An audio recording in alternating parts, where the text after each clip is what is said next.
ನಮ್ಮಮ್ಮ ಹೆಂಗೆ ಅಂತಂದರೆ ನೋವು ದೊಡ್ಡದಾದ್ಮೇಲೆ ಹಾಸ್ಪಿಟ್ಲಿಗೆ ಬರೋದು. ಹಲೋ, ಯಾರೇನು ಮಾಡಿದ್ರು ನಿನಗೆ? ನೋವು ದೊಡ್ಡದು ಮಾಡಿಕೊಂಡು ಇವಾಗ ಹಾಸ್ಪಿಟ್ಲಿಗೆ ಹೋಗ್ತಿರೋದು. ಏನು ಅಂದರೆ 2 ತಿಂಗಳ ಹಿಂದೆಗಡೆ ರೋಡಲ್ಲಿ ಹುಡುಗರು ಕ್ರಿಕೆಟ್ ಆಡ್ತಿದ್ರು. ನಮ್ಮಮ್ಮ ನಡ್ಕೊಬತ್ತಿದ್ರು, ಬ್ಯಾಟ್ ತೊಗೊಂಡು ಕೈ ಹೊಡೆದ್ಬಿಟ್ಟವ್ರೆ. ತೋರ್ಸು ಕೈ ಏನಾಗಿದೆ ಏನೂ ಆಗಿಲ್ಲ ನೋಡಿ. ಇಲ್ಲಿ ಬ್ಯಾಟ್ ತೊಗೊಂಡು ಹೊಡೆದವ್ರೆ. ಕೈ ಇವಾಗ ನೋವು ಜಾಸ್ತಿ ಆಗಿದೆ. ಅವತ್ತೇ ಹೇಳ್ದೆ ಹೋಗೋಣ ಅಂದರೆ ಕೇಳಲಿಲ್ಲ. ಇಷ್ಟು ದಿನ ನೋವು ತಡ್ಕೊಂಡು ಇವಾಗ ತಡ್ಕೊಳಕ್ಕಾಗ್ದಿರೆ ಹಾಸ್ಪಿಟ್ಲಿಗೆ ಹೋಗೋ ಪರಿಸ್ಥಿತಿ ಮಾಡ್ಕೊಂಡಿದ್ದಾರೆ. ನಾನು ನಮ್ಮಪ್ಪ ಇಬ್ಬರು ಲೆಫ್ಟ್ ಹ್ಯಾಂಡ್ ಮುರ್ಕೊಂಡಾಯ್ತು. ಇವಾಗ ನಮ್ಮಮ್ಮ ರೈಟ್ ಹ್ಯಾಂಡ್ ನೋವು ಶುರುವಾಗದೆ. ಒಟ್ಟಿನಲ್ಲಿ ನಮ್ಮ ಮನೇಲಿ ಎಲ್ಲರಿಗೂ ಹ್ಯಾಂಡ್ ಲ್ಯಾಪ್ಸು. ಹೆದರ್ಕೋಬಾರ್ದು. 2 ತಿಂಗಳಿಂದ ನೋವು ತಿನ್ಕೊಂಡು ಕೂತಿದ್ಯಾ, ಈಗ ಲಾಸ್ಟ್ ಮಿನಿಟಲ್ಲಿ ಹಾಸ್ಪಿಟ್ಲಿಗೆ ಹೋಗೋದು ನಿಂದು. ಇದೇ ಮಾಡೋದು ಈ ಅಮ್ಮಂದ್ರದ್ದು, ಎಲ್ಲರದು ಇದೇ ಗಾಳು. ಹೋಗ್ಬೇಕಾ ಬೇಡವಾ? ಹ್ಞೂ ನಡಿ, ಆಯ್ತು ಹೋಗೋಣ. ಹಂಗೆ ಮಾಡೋದು. ಅಲ್ಲಿ ನೋಡಿ, ನಮ್ಮಮ್ಮ ರೋಡ್ ದಾಟಕ್ಕೆ ಬಾ ಅಂದರೆ ನನ್ನ ಜೊತೆ ಬರೋದೇ ಇಲ್ಲ. ನೀನು ಹೋಗು, ನಾ ಬರ್ತೀನಿ ಅಂದ್ಬಿಟ್ಟು ಬರ್ತಾರೆ. ರೋಡ್ ದಾಟಕ್ಕೆ ಒದ್ದಾಡೋದು. ಕೈ ಹಿಡ್ಕೊಂಡು ಹೋಗ್ತೀನಿ ಅಂದ್ರೂ ಬರೋಲ್ಲ, ಅವರೇ ಬರಬೇಕು. ಏನ ಚಿಕ್ಕ ಮಗು ಥರ ಆಡ್ತೀಯ ರೋಡ್ ದಾಟಕ್ಕೆ ಮಮ್ಮಿ ನೀನು? ಅಯ್ಯೋ, ನಾವು ಅಪ್ಪೋಲೋಗೆ ಬಂದಿದ್ದೀವಪ್ಪ. ನಮಗೆ ಇಲ್ಲೇ ಚೆನ್ನಾಗಿ ನೋಡ್ತಾರೆ ನಮ್ಮ ಡಾಕ್ಟ್ರು, ಅದಕ್ಕೆ ಇಲ್ಲೇ ಕರ್ಕೊಂಬಂದಿದ್ದೀನಿ. ನೋಡೋಣ ಏನು ಹೇಳ್ತಾರೆ, ಏನು ಕತೆ ಅಂತ. ಈ ಅಮ್ಮಂದ್ರದ್ದು ಯಾವಾಗಲೂ ಮನೇಲಿ ಕಿರಿಕಿರಿನೇ ಅಲ್ವಾ? ಏನಾದರೂ ನೋವಾಯಿತು, ಏನಾದರೂ ಆರೋಗ್ಯ ಹಾಳಾಯಿತು ಅಂದರೆ ಹಾಸ್ಪಿಟ್ಲಿಗೆ ಬರಲ್ಲ ಅಂದ್ಬಿಟ್ಟು ಲಾಸ್ಟಲ್ಲಿ ಈ ಥರ ಜಾಸ್ತಿ ಆದಾಗ ಬರೋದು. ಎಲ್ಲ ಅಮ್ಮಂದ್ರದ್ದು ಇದೇ ಗೋಳು ಮನೇಲಿ. ಅಪ್ಪಂದ್ರಾದರೂ ಒಂಚೂರು ಹೇಳೋ ಮಾತು ಕೇಳ್ತಾರೆ, ಇವ್ರುಗಳು ಕೇಳಲ್ಲ. ಅದು ನಮಗೇನಾದರೂ ಆಗೋಯ್ತು ಅಂದರೆ ಬಾಬೆ ಬಡ್ಕೊಬಿಡ್ತಾರೆ. ನಾವು ಕೇಳಿದ್ರೆ ಹೇಳೋ ಮಾತು ಕೇಳಲ್ಲ ಅಷ್ಟೇ. ನಮ್ಮಮ್ಮಂದು ಇದೇ ಗೋಳು, ಎಷ್ಟು ಹೇಳಿದ್ರು ಕೇಳಲ್ಲ. ನೋವು ಜಾಸ್ತಿ ಆದ್ಮೇಲೆ ಬರ್ತಾರೆ. ಎಕ್ಸ್ರೇ ಬರ್ಕೊಟ್ಟಿದ್ದಾರೆ, ಈಗ ಎಕ್ಸ್ರೇ ಮಾಡಿಸ್ಕೊಂಬರ್ಬೇಕು.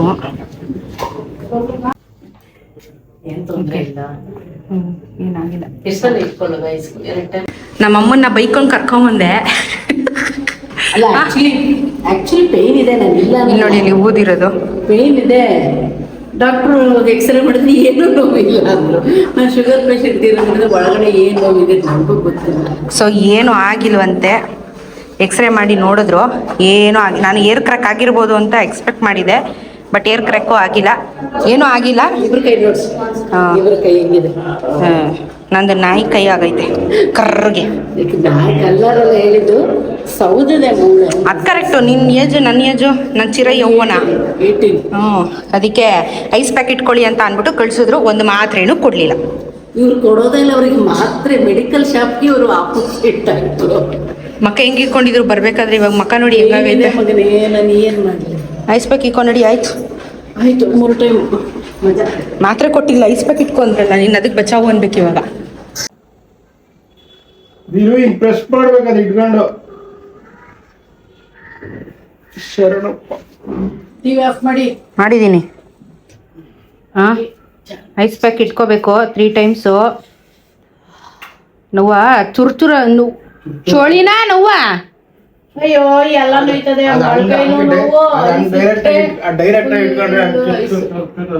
ಮಮ್ಮಿ ಬಟ್ಟೆ ಸುತ್ಕೊಂಡು ಇಟ್ಕೊ ಮಮ್ಮಿ. ನಿನ್ಗೆ ಕೋಲ್ಡ್ ಮೊದಲೇ ಆಗಲ್ಲ, ಯಾಕೆ ಹಂಗೆ ಮಾಡ್ತಾ ಇದೀಯಾ? ಅಷ್ಟು ಕೋಲ್ಡ್ ತಡೆಯೋ ಕೆಪಾಸಿಟಿ ಇಲ್ಲ ಅಂತ ಅಂದರೆ ಇಟ್ಕೋಬೇಕು ಬಟ್ಟೆ ಸಮೇತ. ಯಾರಿಗೆ ಬೇಕು ಈ ಲೋಕ? ನನಗೆ ಏಲೇನ್ ಸಿಕ್ಕರೆ ಆಕಾಶದಲ್ಲಿ ಹೊಟ್ಟೈತೀನಿ, ಏಲೇನ್ ಜೊತೆ ಇರ್ತೀನಿ, ಮಕ್ಕಳನ್ನ ಕರ್ಕೊಂಡು ಹೋಗ್ತೀನಿ. ನಿನ್ನ ಪುಣ್ಯಕ್ಕೆ ಏನೂ ಆಗಿಲ್ಲ. ಆಗಿದ್ದಿದ್ರೆ ಏನೋ ನೋವಲ್ಲಿ ಮೂಳೆ ಹತ್ರ, ಏನಂತ ಗೊತ್ತಿಲ್ಲ. ಅವ್ರು ಹೇಳಿದ್ರಲ್ಲ, ವಯಸ್ಸಾಯಿತು, ಆರ್ಥ್ರೈಟಿಸ್ ಆಗಿರುತ್ತೆ, ಮೂಳೆ ಸವಿಯೋಕ್ಕೆ ಟೈಮ್ ಆಗಿರುತ್ತೆ. 50 ಆಯ್ತಲ್ಲ. 51 ಮಜಾ ಬರುತ್ತೆ. ಅದಕ್ಕೆ ಹಿಂಗೆ ಮಾಡ್ಕೊಂಡು ಕೂತಿರೋದು ಇವಾಗ. ಇಷ್ಟಕ್ಕಾಗಿ ಬಚಾವಾಗಿದೆಯಲ್ಲ, ಅದಕ್ಕೆ ಖುಷಿ ಪಡು. ನಮ್ಮ ಥರ ಮೂಳೆ ಗಿಳೆ ಹೊಡ್ಕೊಂಡು ಮುರಿದಾಕೊಂಡಿದ್ದಿದ್ರೆ ಏನು ಗತಿ ಹೇಳಿ ಇವಾಗ ಮನೇಲಿ? ನಂದು ಲ್ಯಾಬ್ಸು, ನಮ್ಮ ಅಪ್ಪಂದು ಲ್ಯಾಬ್ಸು, ನಿಂದು ಲ್ಯಾಬ್ಸು, ಟೋಟಲ್ ಫ್ಯಾಮಿಲಿ ಲ್ಯಾಬ್ಸ್ ಆಗಿರೋದು. ಏನಿಲ್ಲ, ನನ್ನ ಮಕ್ಕಳು ನನ್ನ ಕಾಪಾಡ್ತಾರೆ ಸುಮ್ಮನೆ. ಮಕ್ಕಳ ವಿಷಯ 3 ಟೈಮ್ಸ್ ಐಸ್ ಪ್ಯಾಕ್ ಇಟ್ಕೊಳಕ್ಕೆ ಹೇಳಿದ್ದಾರೆ. ಒಂದು ಮಾತ್ರೆ ಕೊಟ್ಟಿಲ್ಲ, ಏನೂ ಕೊಟ್ಟಿಲ್ಲ. ಏನೋ ಆಗಿಲ್ವಂತೆ ಮೂಳೆಗೆ. ಎಕ್ಸ್ರೇ ಎಲ್ಲ ಮಾಡಿ ತೋರಿಸಿದ್ರು, ನೋಡಿದ್ರು. ನಮ್ಮಮ್ಮ ಒಡಿಸ್ಕೊಂಡು ಬಂದು ಅರ್ಧ ಗಂಟೆ ಆದ್ಮೇಲೆ ಹೇಳಿರೋದು, ಒಡಿಸ್ಕೊಂಡ್ ಬಂದಿದ್ದೀನಿ ಅಂತ ಹತ್ಕೊಂಡು. ಅವಾಗ ನನಗೆ ಕೈ ಆಪ್ರೇಷನ್ ಆಗಿತ್ತು. ಅವಾಗ ಇದೇ ಮಾಡೋದು ಕೆಲಸನ. ಹೊಡ್ಬಿಟ್ಟು ಬಂದ್ಬಿಟ್ರೆ ನೀನು ನಾನ್ ಬಿಟ್ಟೆ ನಾ ಮಕ್ಕ ಕೊಡ್ದು ಬಿಡ್ತೀನಿ ಅವನಿಗೆ. ಕೈ ಏನಾದ್ರೂ ಆಗ್ಬೇಕಿತ್ತು ಹುಡಿಕೊಂಡು ಹೊಡಿತಿದ್ದೆ ನಾನು. 12 ವರ್ಷದ ಮಕ್ಳಿಗೆ ಏನು ಹೊಡಿತೀಯ ಪಾಪ. ಹಾ ಮತ್ತೆ ನಿನಗೆ ಹೆಚ್ಚು ಕಮ್ಮಿ ಆಗಿದ್ದಿದ್ರೆ ಸುಧಾರಿಸ್ಕೊಳ್ಳೋ ವಯಸ್ಸ ನಿಮ್ಗಳ್ದು. ನಮ್ಮಪ್ಪ ಇನ್ನೂ ಸುಧಾರಿಸ್ಕೊತಾನೆ ಅವ್ರೆ, ಇನ್ನೂ ರೆಡಿ ಆತಾನೆ ಅವ್ರೆ. ಒಬ್ರೊಬ್ರೆ ಬೀಳ್ತಾರ್ರಿ ಮನೇಲಿ. ನಾನು ಹೊಂಟೋಯ್ತೀನಿ ಎಲ್ಲಿಗಾದ್ರು, ನಾನೇ ಹೊಂಟೋಯ್ತೀನಿ. ಅಮೆಝಾನ್ ಕಾರ್ಡ್ ಹೋಗು ನೀನು. ನಾನೇ ಹೊಂಟೋಗ್ತೀನಿ, ನಂಗೆ ಯಾರು ಬೇಡ ಅನ್ಬಿಟ್ಟು. ಹಾ ನೀನೇನ್ ಸನ್ಯಾಸಿನ? ಅಲ್ಲ, ಹಿಂಗೆ ಆತಿದ್ರೆ ಬ್ರೈನ್ ಲೂಸ್ ಆಗೋತದೆ ನಂದು. ಎಲ್ಲಾರ್ಗು ನೋಡ್ಕೊಂಡು ಮಾಡ್ಕೊಂಡು ಅಯ್ಯೋ ಅಂತ ಎಲ್ಲ ಮಕ್ಳ ಆಶೀರ್ವಾದ. ಏನೋ ಆಗಿಲ್ಲ ನಿನಗೆ ಆಶೀರ್ವಾದ. ನಾನು ಅವ್ರಿಗೆ ಅವರು ನಮ್ಗೆ ಅನ್ನೋ ತರ ಇದ್ದಾರೆ. ಅವ್ರ ಬ್ಲೆಸ್ಸಿಂಗ್ಸ್ ಏನು ತಮಾಷೆನೇ ಅಲ್ಲ. ಏನೋ ನೋವು ಅಷ್ಟೇ, ಏನು ಮಾಡಕ್ಕಾಗಲ್ಲ. ವಾಸಿ ಆಗುತ್ತೆ. ಡಾಕ್ಟರ್ ಇಲ್ಲಾಂದ್ರೆ ನನ್ನ ಮಕ್ಳವ್ರೆ, ಅವರೇ ಡಾಕ್ಟ್ರು. ಏನಾರ ಮೇಜರ್ ಆಗ್ಬಿಟ್ಟಿದ್ಯಾ ಬೋನು ಅನ್ನೋ ತರ ಎದ್ರುಕೊಂಡು ಹೋಗಿದ್ವಿ. ನೋವಿದೆ, ಬಟ್ ಡಾಕ್ಟ್ರಿಗೆ ಏನು ಕಾಣಿಸಿಲ್ಲ, ಗೊತ್ತಿಲ್ಲ. ಅಲ್ಲ, ಯಾಕೆ ಎಕ್ಸ್ರೇ ಮಾಡಿದ್ರೆ ಮೂಳೆ ಗೇಟಾಗಿದ್ರೆ ಕಾಣಿಸಲ್ವಾ? ಅದು ಐಸ್ ಪ್ಯಾಕ್ ಇಟ್ಕೋ 4-5 ದಿನ, ಸರಿ ಹೋಗುತ್ತೆ. ನೀನು ಸುಮ್ಮನೆ ಇದು ಮಾಡ್ಬೇಡ, ಆರಾಮಾಗಿ. ಅವತ್ತಿಂದ ನಾನು ಇಟ್ಕೊಂಡಿದ್ರಿ ಮತ್ತೆ ಒಂದು 5,000 ರೂಪಾಯಿ ದುಡ್ಡು ಏನು 5,000 ರೂಪಾಯಿ ಏನು ಖರ್ಚಾಯ್ತು? 2,000 ರೂಪಾಯಿ ಖರ್ಚಾಗಿರೋದು. ಅದಕ್ಕೆ ಯಾಕೆ?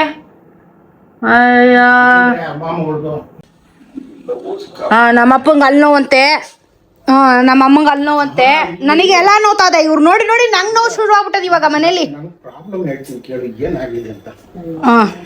ಶುರು ಫಸ್ಟಿಂದ. ಇದು ಆಪರೇಷನ್ ಆಗಿದೆಯಾ? ಇದು ಆಪರೇಷನ್ ಆದ್ಮೇಲೆ ಇದು ಸ್ವಲ್ಪ ನೋವು ಕಮ್ಮಿ ಆಗಿದೆ. ಬಟ್ ಇಲ್ಲಿ ಅನಸ್ತೇಷ ಕೊಟ್ರಲ್ಲ ಈ ನರಕ್ಕೆ, ಇದ್ರ ನೋವು ಇಲ್ಲಿ ಬರ್ತಾ ಇದೆ. ಶಬಾಷ್. ಇಲ್ಲಿ ಈ ಕೈ ಬರದೆ ಅಲ್ವಾ ನರ, ಅದು ಫುಲ್ಲು ಆ ನರಕ್ಕೆ ಇಂಜೆಕ್ಷನ್ ಕೊಟ್ಟಿದ್ದು. ಏನಪ್ಪ ಮಾತಾಡ್ತೀಯ? ನನ್ನ ಕೈ ಆಪರೇಷನ್ ಆದಾಗಲೂ ನನಗೂ ಅಲ್ಲೇನೆ ಅನಸ್ತೇಷ ಕೊಟ್ಟಿದ್ದು.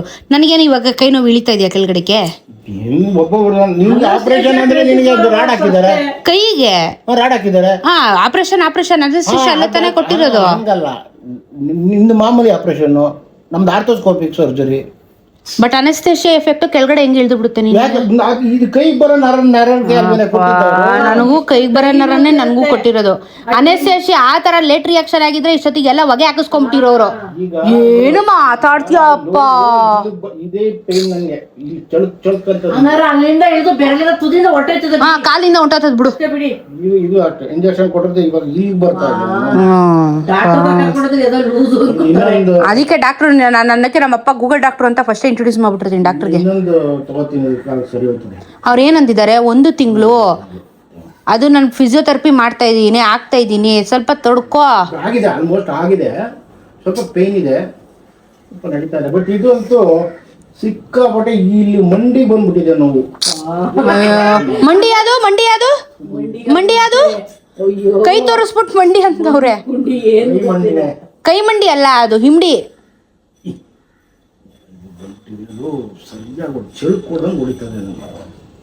ಸರಿಯಾಗಿದ್ದೀರಾ ಮನೆಯಲ್ಲಿ ಒಬ್ರೊಬ್ರು ಒಂದೊಂದು. ಅದಕ್ಕೆ ಏನ್ ಮಾಡೋದು, 2 ಕೈ ಹಿಂಗ್ ಬಿಟ್ಬಿಟ್ಟು ಉಲ್ಟಾ ಮಲಿ ಎತ್ತು. ಕೈ ಎತ್ತು, ನೀನು ನಿಂತ್ಕೊಂಡು ಕೈ ಎತ್ತು. ಎಷ್ಟೆತ್ತಿ ಇವಾಗ ಎತ್ತು. ನೀನೇನು ಅಷ್ಟುದ್ದ ಇಲ್ಲ ಬಿಡು. ಆಪರೇಷನ್ ಆಗಿದ್ ಕೈಯೇ ಇದೆತ್ತು. ಈ ರೈಟ್ ಹ್ಯಾಂಡು ಅದು ಇಂಜೆಕ್ಷನ್ ಹಾಕಿದ್ ನೋವೆಲ್ಲ ಹೋಯ್ತಾ ಈಗ? ಸ್ವಲ್ಪ, ಬಟ್ ಆದ್ರೂ ರಿಲೀಫ್ ಆಗಿದೆ. ಸ್ವಲ್ಪ ರಿಲೀಫ್ ಆಗಿದೆ, ಇನ್ನು ಪೇನ್ ಇದೆ. ಬಟ್ ಇದು ಇನ್ನೂ ಪೇನ್ ಹೋಗಿಲ್ಲ. ಇದು 4 ಮಂತ್ಸ್ ಪೇನು.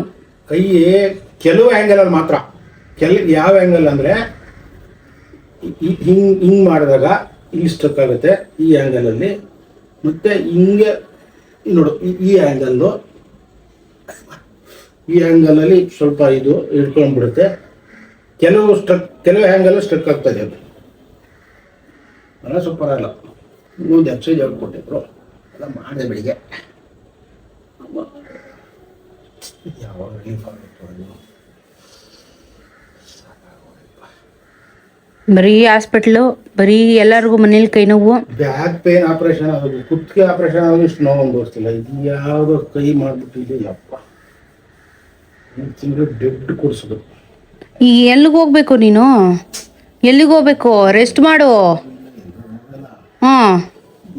ವಯಸ್ಸಾಯ್ತು, ರೆಸ್ಟ್ ಮಾಡು. ನೀನ್ ತವ್ರ ಮನೆಗೆ ಹೋಗು. ನಿಮ್ಮ ತವ್ರ ಮನೆಗೆ ಹೋಗು. ಸ್ವಲ್ಪ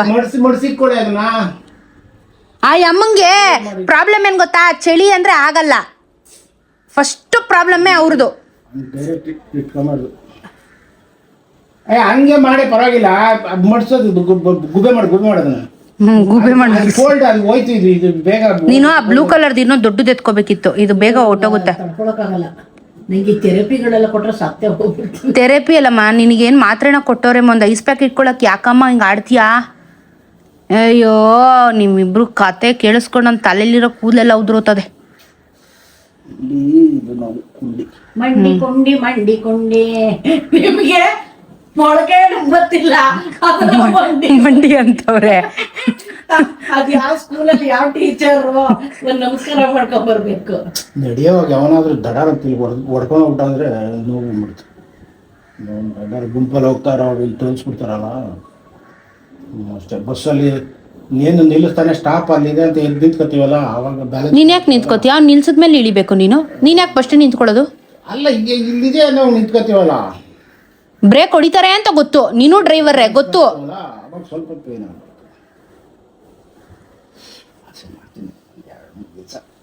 2-3 ದಿವಸದಲ್ಲಿ ಏನು ಗಾಡಿ ಎತ್ಕೊಂಡು ಓಡಿಸ್ಕೊಂಡಂತೀಯಾ?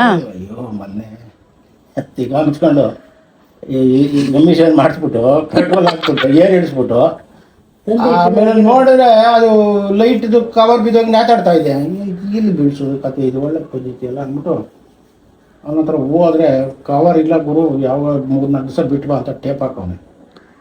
ಸರಿ ಇನ್ನೇನು ನೋಡೇ ಬಿಡೋದು ಅಂತ ಹೋದೆ. ರಾಜನಗರ ರಾಮ ಮಂದಿರ ಹತ್ರ ಹೋಗಿ ಬರೋ ಅಷ್ಟರಲ್ಲಿ ಆಗ್ಬೇಕು.